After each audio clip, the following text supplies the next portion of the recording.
अवधूत चिंतन श्री गुरुदेव दत्त श्री स्वामी समर्थ. मी शीतल तुमच्या सगळ्यांचं आपल्या चॅनलमध्ये स्वागत करते. नॅचरल सुरुवात करते. म्हणजे आजचा व्हिडिओ त्यांच्यासाठी आहे ज्यांना खूप सेवा करूनही सगळ्या सेवा करूनही अनुभूती येत नाही आहे.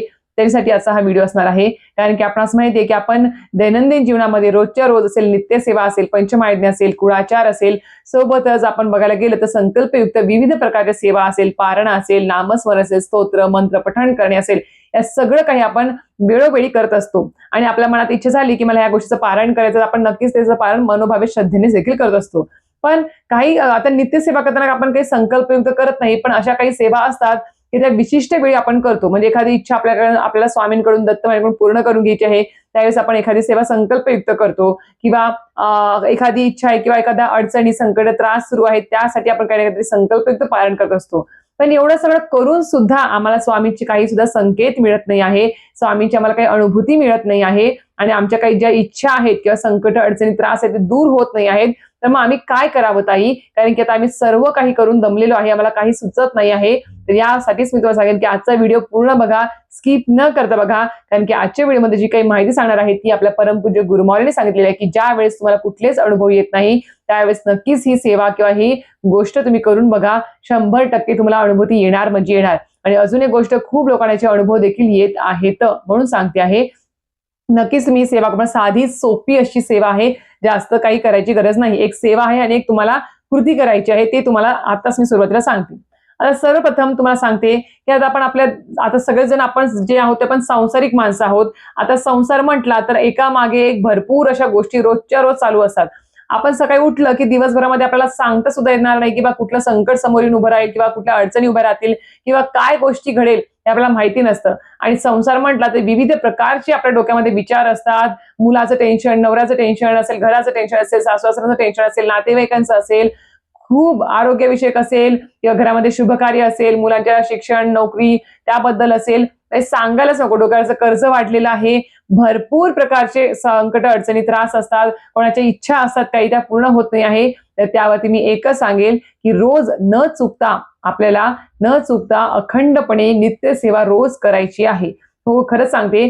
ज्या वेळेस तुम्हाला मी सांगते की जिथे कुठे दिंडोरी स्वामी समर्थ केंद्र असेल, तुम्ही त्या केंद्रामध्ये जा. तिथे गेल्यावरती तुम्हाला माहिती की तिथे विनामूल्य म्हणजे निशुल्क असे प्रश्नोत्तराची सेवा होत असते. तुम्ही तुमच्या जवळच्या दिंडोरी स्वामी समर्थ केंद्रामध्ये जाऊन विचारा की आपल्या केंद्रामध्ये प्रश्नोत्तराची सेवा कधी होते. प्रश्नोत्तराची सेवा म्हणजेच काय, की आपल्याला जे काही अडी-अडचणी, संकट, त्रास आपले चालू आहेत किंवा एखादी इच्छा पूर्ण करायची आहे, तर त्यासाठी आपल्याला प्रश्नोत्तराद्वारे आपण आपला प्रश्न लिहून द्यायचा असतो तिथल्या सेवेकरांना. ते त्याच्यावर आपल्याला सेवा देतात आणि आपल्याकडून काय चुकत आहे ते पण त्याच्याबद्दल आपल्याला मार्गदर्शन करत असतात. तर नक्कीच आपल्याला त्यासाठी प्रश्नोत्तराची एक सेवा असते आणि त्यासाठी तुमच्या केंद्रामध्ये कधी प्रश्नोत्तर होतात ते तुम्ही नक्कीच विचारा. फोन करून एखादा सेवेकरणा किंवा जाऊन विचारा तिथे केंद्रामध्ये की कधी होतात. आता आमच्या इथे बघायला गेलं तर सगळ्याच असेल किंवा मला माहिती नाही इतर केंद्रामध्ये होतात की नाही. पण ज्या केंद्रात मी जाते तिथे गुरुवारी आणि रविवारी 2 दिवस अशा प्रकारे प्रश्नोत्तराची सेवा होत असतात आणि ही आरतीच्या अगोदरच प्रश्नोत्तराची सेवा ही होत असते. म्हणजे सूर्य मावळाच्या अगोदरच प्रश्नोत्तराची सेवा केली जात असते. म्हणून सांगते की ही जी सेवा आहे ती अतिशय प्रभावी सेवा आहे, प्रश्नोत्तराची सेवा. ज्यांना कोणाला असं वाटत आहे की माझ्या समोर संकट उभी आहे, त्यांनी आता मी कुठली सेवा करू, काय करू, काय चुकत आहे माझ्या आयुष्यामध्ये की जेणेकरून हे सगळे संकट, अडचणी, त्रास चालू आहे, तर त्यासाठी मी एकच सांगेल, प्रश्नोत्तराची सेवा तुम्ही नक्कीच करा. प्रश्नोत्तराची सेवा गुरुपीठा दिंडोरी येथे सुद्धा ही प्रश्नोत्तराची सेवा होते. आपल्या जवळपास दिंडोरी स्वामी समर्थ केंद्र असेल तिथे सुद्धा प्रश्नोत्तराची सेवा होतात. तुम्ही फक्त एकदा फोन लावून तिथे विचारा की कधी कुठल्या वेळेमध्ये प्रश्नोत्तराची सेवा असते. तुम्हाला संपूर्ण तिथे मार्गदर्शन केलं जातं आणि सोबत तुम्हाला तिथे सेवा सुद्धा दिली जाते. आणि लाखो करोडो लोकांनी याची अनुभूती घेतलेली आहे, मी सुद्धा घेतलेली आहे. आणि म्हणून तुम्हाला सांगते, आता मी तुला सांगते, साधारण हे जे घर आहे, ही जी वास्तू आहे, ही मी यासाठी सुद्धा सेवा घेतली होती. पण मी दुसऱ्या एका गोष्टीसाठी म्हणजे दुसऱ्या एका घरासाठी मी सेवा घेतली होती. पण त्याच्या पेक्षा 100 पटीने चांगली वास्तू मला आज स्वामींनी दिलेली आहे. म्हणून सांगते आहे की प्रश्नोत्तराची सेवा करा. आपलं कुठं चुकत आहे, आपण आता कसं करतो, भरपूर आपण युट्यूबला व्हिडिओ वगैरे बघतो आणि ते बघून आपण सेवा सुरू करतो. ठीक आहे, तुम्ही सुरू करा. पण ते सगळं करून सुद्धा जर तुमचे प्रश्न सुटत नसतील तर नक्कीच प्रश्नोत्तराच्या सेवेला तुम्ही सहभाग घ्या. ती तुम्हाला योग्य मार्गदर्शन केलं जातं, तुमचं सगळं काही विचारलं जातं. तुम्ही कुलदेवी कुलदेवत तुम्ही योग्य कुलदेवी कुलदेवता जात आहात की नाही, चुकीचे जात आहात ते पण सांगितलं जातं. संपूर्ण मार्गदर्शन होत असतं, म्हणून नक्कीच इथे व्हिजिट करा. ही एक गोष्ट झाली. त्यानंतर येते ती म्हणजेच काय, आता ज्यांचे प्रश्न सुटत नाही तुम्हाला सांगितलं की तुम्हाला सर्वप्रथम नित्यसेवा रोज चालू ठेवायची आहे. ज्यावेळेस तुम्ही प्रश्नोत्तर करायला जातात ते तुम्हाला फक्त एकच विचारलं जातं की तुम्ही रोज नित्यसेवा करता का, रोज पंचमहायज्ञ करता का, वर्षातून एकदा किंवा 2 वेळेस तुम्ही आई भगवतीचा असेल किंवा तुमच्या कुलदेवी कुलदेवताचा कुळाचार तुम्ही तिथे मूळ सण जाऊन करता का, हे सर्वप्रथम तुमचे 3 प्रश्न विचारले जातात तुम्हाला आणि तिथे तुमचं उत्तर काय आहे त्यावर डिपेंडेंट सर्व गोष्टी असतात. म्हणून सांगते की ह्या 3 गोष्टी तुम्ही आजच सुरू करा. जर केल्या नसेल तर अमावस्या पौर्णिमेला सेवा करून काही होत नाही. कधीतरी उगवायचं आणि सेवा करायची, हातात जपमाळ घ्यायची, पाठ वाचायचे, असं करू नका. आपण स्वामींना गुरु मानलेला आहे आणि नक्की सांगते स्वामींची तुम्हाला जर पावलावर तुम्हाला अनुभूती हवी असेल, संकेत हवे असतील आणि तुमच्या इच्छा पूर्ण व्हाव्या किंवा आपले संकट अडचणी दूर व्हावेत आणि भविष्य काळात जर काही आपले संकट अडचणी येणार असेल तर ते सुद्धा त्याची झळ आपल्याला पोहोचून असं वाटत असेल. मी असं नाही म्हणणार की नित्यसेवा चालू केली म्हणजे संकटच येणार नाही, असं नाही. संकट अडचणी कोणालाच चुकले नाही, प्रत्येकाच्या आयुष्यात येणारच आहेत, पण त्याची झळ आपल्याला जास्त पोहोचत नाही आणि त्याची आपल्याला म्हणजे अगोदरच आपल्याला त्याचे संकेत मिळतात आणि आपण अगोदरच त्यासाठी तयार असतो आणि आपण खंबीरपणे तयार राहणं कुठल्या संकटाला तोंड देण्यासाठी हे जास्त महत्वपूर्ण असतं. कारण की आपणास माहिती आहे की छोट्या छोट्या संकटांना घाबरून लोक आत्महत्या करतात, नाही ते पावलं उचलतात आणि वाईट मार्गाला लागतात. म्हणून ह्या गोष्टी आपल्यासोबत होऊ नये आणि त्या संकटांना आपण खंबीरपणे सामोर जाण्यासाठी नित्यसेवा पंचमहायज्ञ कुळाचार खूप जास्त महत्वाचा असतो. म्हणून ह्या गोष्टी करायला हरकत नाही. ही झाली दुसऱ्या गोष्टी. आता त्यानंतर येते ते म्हणजेच काय, आता तुम्हाला नित्यसेवा करायला वेळच नाही आहे तर काय करायचं, जी परमपूज्य गुरुमांनी खूप प्रभावीपणे सांगितलेलं आहे की ज्यांच्या जवळपास केंद्र नाही आहे आणि तुम्हाला जर तुमच्या आता तुम्हाला माहिती आहे की आता स्वामींची सेवा करायची म्हणजे काय, सर्वप्रथम आपल्या घरामध्ये स्वामींचं अधिष्ठान असलं पाहिजे. स्वामींचा फोटो, मूर्ती, छोटा मोठा काही असेल, एवढा फोटो असेल तरी चालेल, सेवा करा, काही हरकत नाही. काही तर मला असे कमेंट येतात की जे मुलं मुली आहेत ते हॉस्टेलवर आता शिकत आहेत किंवा कोणी जॉबला आहेत, जे रूमवर राहतात, हॉस्टेलवर राहतात, ते सुद्धा आपल्या रूमवरती स्वामींचा छोटासा फोटो आणून हे करून सेवा करतात. हे वाचून ऐकून खूप छान वाटतं. म्हणून सांगते की मुलं आजकाल जे म्हणतात ना, आजकालच्या किशोरवयीन जे मुले आहेत कॉलेजमधले, त्यांना याचं वेळ लागणं खूप कठीण आहे. कारण की आता कलियुग चालू आहे, त्यांना सगळं सांगावं लागतं, मंदिरात जा, हे कर ते कर. पण अशा काही मुलींची कमेंट्स येतात ना की ऐकून खूप छान वाटतं की बापरे, म्हणजे रूमवरती जे हॉस्टेलवर मुलं येतात त्यांची सुद्धा इच्छा आहे पारायण करण्याची,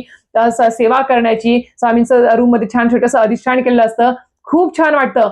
ही पिढी घडते आहे आणि त्यांच्या आईवडिलांचे खूप खरं सांगते पुण्य असतील किंवा चांगले संस्कार असतील, जे मुलं एवढे चांगले घडत आहेत त्यांचे. आणि त्याचप्रमाणे जर तुमचे मुलं सुद्धा तुम्हाला घडावे असे वाटत असतील योग्य संस्कारामध्ये, तर स्वामींचं अधिष्ठान घरामध्ये करा. आणि सगळ्यात महत्वाची गोष्ट म्हणजेच काय, नित्यसेवा रोज घरात चालू ठेवा. घरातला एक व्यक्ती जरी नित्यसेवा स्वामींची सेवा करत असेल ना, अख्खं घर कुटुंब तारून निघतं. हे तेवढंच महत्वाचं आहे. म्हणून सांगते की सेवा करा, सेवेकरी व्हा. हे झालं. आता जे मुलं मुली रूमवर राहतात त्यांना स्वामींचा, त्यांना आता रूमवरती समजा आता 2-3 जण एका राहतात, त्यांना समजा आता एकाने फोटो ठेवला, दुसऱ्याला प्रॉब्लेम होऊ शकतो किंवा काही असू शकतं किंवा तिथे अलाउडच नाही ठेवायला. तर मी एकच सांगेल फक्त की आपल्याला काय करायचं आहे, ज्यांच्या घराच्या जवळपास दिंडोरीपर्यंत स्वामी समर्थ केंद्र नाही आहे, कुठलंच मठ नाही आहे, अशा ठिकाणी तुमचं गाव आहे की जिथे तुम्हाला कुठलं साहित्य सुद्धा मिळत नाही, स्वामींचा फोटो सुद्धा तुम्हाला मिळत नाही आहे, तर अशा वेळेस फक्त एकच करायचं, तुमचं जो काही देव्हारा आहे, तुमचं जे काही अधिष्ठान देवांचं आपल्या असेल इष्टदेवतांचं, त्यासमोर बसायचं आसनावरती, म्हणजे शुभ्र वस्त्र घालायचे आहेत आपल्याला आणि देवासमोर दिवा आणि 2 अगरबत्त्या लावायच्या किंवा 1 अगरबत्ती लावा आणि ती अगरबत्ती संपेपर्यंत फक्त, भले जपमाळ सुद्धा तुमच्याकडे नाहीये तरी सुद्धा ती अगरबत्ती सुरू झाल्यापासून संपेपर्यंत पूर्ण श्री स्वामी समर्थ, श्री स्वामी समर्थ षडाक्षरी मंत्राचा जप तुम्हाला करायचा आहे, नामस्मरण करायचं आहे. बघा, अनुभूती येणार म्हणजे येणारच आणि तुमच्या आयुष्यातले एवढे काही प्रश्न सुटतील ना, तुम्ही विचार सुद्धा करू शकणार नाहीत, एवढे तुम्हाला पटापट अनुभूती येणार. फक्त नामस्मरण करताना, स्वामीची नित्य सेवा करताना किंवा कुठल्याही सेवा करताना आपल्याला काय करायचं आहे, तर आता नित्यसेवा करताना किंवा नामस्मरण करताना वेळेचं बंधन नाही आहे. नित्यसेवा तुम्ही दुपारी 12 ते 12:30 सोडली तर सकाळी उठल्यापासून रात्री झोपेपर्यंत तुम्ही करू शकता, त्याला काही वेळेचं बंधन नाही. पण नित्यसेवा अशा वेळेस करा की ज्या वेळेस तुम्हाला तुमची लहान मुलं डिस्टर्ब करणार नाहीत, कोणी तुम्हाला हाक मारणार नाही, तुमचं लक्ष विचलित होणार नाही सेवेमधून, नामस्मरणातून, अशा वेळी तुम्ही सेवा करा. मुलं आता समजा दुपारी 12 वाजता शाळेत गेले, तुम्ही दुपारी टायमिंगला सेवा करा, 12:30च्या नंतर शांत वातावरणामध्ये करा. कारण की नित्यसेवा म्हणजे तो फक्त आणि फक्त स्वामींना देण्याचा तो वेळ असतो. संकल्पित आपण सेवा करताना किती काळजी घेतो, मध्ये उठायचं नाही, बोलायचं नाही. त्याचप्रमाणे नित्यसेवा करताना किंवा नामस्मरण करताना, जपमाळेवर करताना आपल्याला खूप काळजी घ्यायची असते. कारण की खूप लोकांना सवय असते की जपमाळ करताना मध्येच बोलायचं, मध्येच उठायचं, मध्येच कोणाला तरी काहीतरी इशारे करायचे, काहीतरी खाणाखुणा करायच्या. हे करून चालणार नाही. ती सेवा स्वामींपर्यंत पोहोचत नाही. एकदा आपण सगळी पूर्ण कामं घरातली करून घ्या.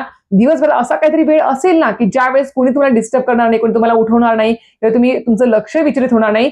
त्याच वेळेस तुम्ही स्वामींची सेवा करा आणि तो फक्त जो काही वेळ आहे तो फक्त आणि फक्त स्वामींनाच द्या. बस दुसरं कुठलेही विचार मनात येता कामा नये. लहान मुलांचे नाही, आईचे नाही, वडिलांचे नाही, भावाचे नाही, नवऱ्याचे नाही, कुठलेच विचार, संसाराचे पण नाही. पुढे मला उठलं, आता इथून उठलं मी काय करणार आहे. खूप लोकांना सवय असते, जपमाळ हातामध्ये असते आणि मनात विचार चालू असतात की आता मला हे करायचं आहे, मी आता जपमाळ झाली की मी आता कुकर लावेल, स्वयंपाक करेल किंवा ही गोष्ट करेल, ती गोष्ट करेल, अरे हे आणायचं राहिलं आहे, ते आणायचं राहिलं आहे. असे विचार खूप लोकांच्या मनात चालू असतात.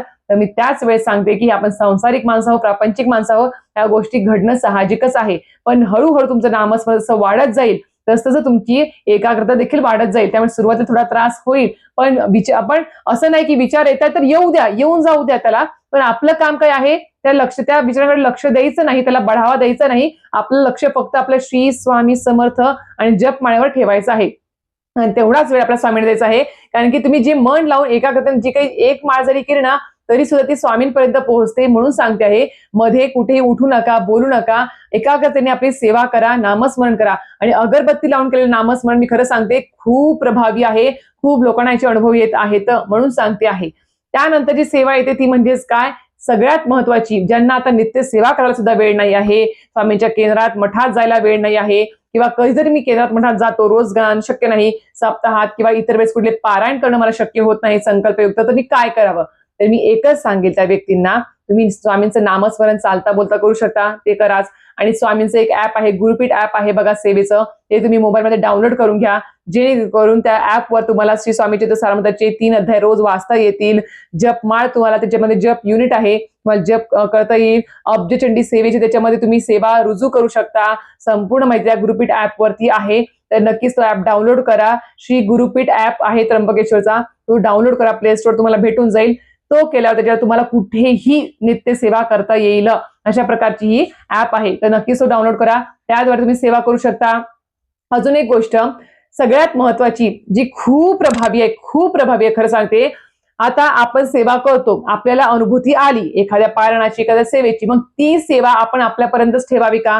खूप लोक म्हणतात नाही नाही, आपण कोणाला सांगितलं नाही पाहिजे की ह्या सेवेने मला अनुभव आला किंवा मला काय काय अनुभव आले आहे ते कोणाला सांगू नये असं म्हणतात. तर मी एक सांगेल, जर असा विचार परमपूज्य गुरुमाऊलींनी केला असता, आपल्या परमपूज्य मोरदादांनी केला असता, तर विचार करा आज आपल्याला स्वामी कोण आहेत, काय आहेत, त्यांच्या सेवा काय आहेत, त्या सेवेने काय होऊ शकतं आपल्या आयुष्यामध्ये, हे कळलं असतं का? तर मला सांगा, गुरुमाऊली सगळ्यांना एवढं जीव तोडून सांगतायत, मार्गदर्शन करतायत, त्यांचं एवढं वय असेल तरी पण सांगतच आहे. त्यांची मुलं असतील सुद्धा, त्यांची पुढची पिढी असेल, सगळ्यांना मार्गदर्शन करते आहे वेळोवेळी, प्रत्येक गावागावात जाऊन. का? कारण की त्यांना माहिती आहे की कारण की खूप लोक अजून अज्ञानी आहे, ज्यांना अध्यात्माच्या नावाखाली वेगळ्या गोष्टीचं कळलं जातात आणि त्यांच्यापर्यंत ही योग्य माहिती पोहोचवायची. स्वामींचा मार्ग, स्वामींची सेवा, स्वामी महाराज कोण आहे, त्यांच्या सेवेने काय होऊ शकतं, काहींच्या वास्तूमध्ये खूप गोष्टी चुकलेल्या असतात, त्या गोष्टी सुद्धा ते व्यवस्थित सांगतात.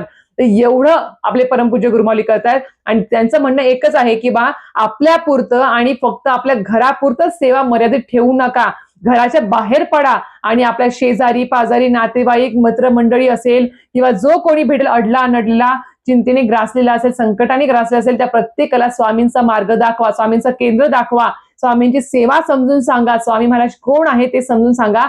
ह्याला काय म्हणतात, ग्राम अभियान. हो, ग्राम अभियान केल्यामुळे खूप लोकांना सुद्धा अनुभव आलेले आहेत. म्हणून सांगते, फक्त नित्यसेवा, पंचमायज्ञ, कुळाचार आणि सोबतीला ग्राम अभियान जरी केलं, विशिष्ट प्रकारे संकल्पित पारायण न करता सुद्धा तुम्ही फक्त ग्राम अभियान जरी केलं, ग्राम अभियान म्हणजे काय, तोंडा वाटे लोकांना माहिती देणे आपल्या केंद्राची, आपल्या स्वामींच्या सेवेची, किंवा स्वामी मार्गात काय काय सेवा होतात, त्याचा जो काही प्रॉब्लेम असेल त्या प्रॉब्लेमचं योग्य गोष्ट काय, तर मी तुम्हाला कसं सांगते आहे की बा, तुम्ही केंद्रामध्ये जा, तिथे प्रश्नोत्तरी सेवा होते, सप्ताह चालू असतो, अशाच प्रकारे तुम्हाला पण तुमच्या आजूबाजूला सांगायचं की बाबा अशा प्रकारे सेवा असते, सप्ताह असतो, हे असतं, पारण असते, नित्यसेवा असते, सामूहिक सेवा असते, आरती या टायमिंगला असते, प्रश्नोत्तर सेवा असते.